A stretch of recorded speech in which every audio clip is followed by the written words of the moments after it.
Hello everybody, today we are going to solve this equation using quadratic formula.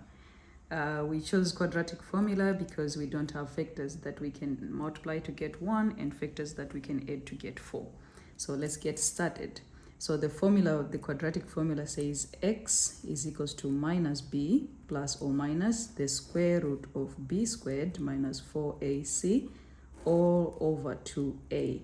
And it's good to know that a on our equation, a is the coefficient of the square x squared, which is 1, and b is equals to plus 4, and our c is equals to 1.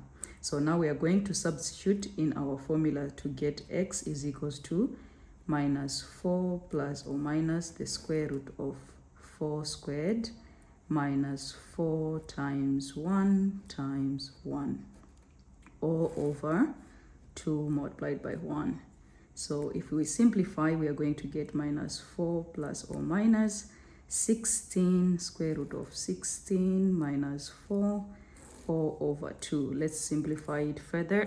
So we are going to get minus 4 plus or minus square root of 12 all over 2. So be careful.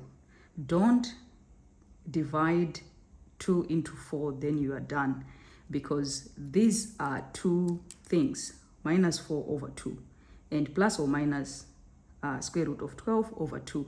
So don't go right ahead to just cancel, otherwise you'll get a wrong answer.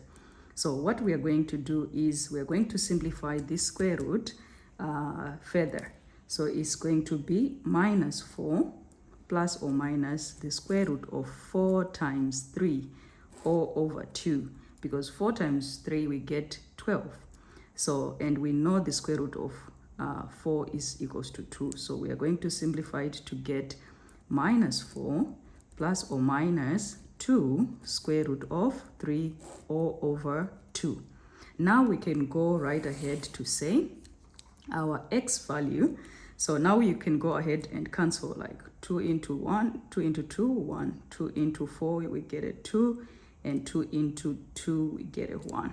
So our x value is equals to minus 2 plus the square root of 3 or minus 2 minus square root of 3. Right? Those are our answers, well simplified.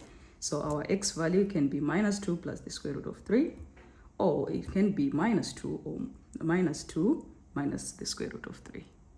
Thank you so much for watching. Let me know if you got it right. Thank you for watching. Bye.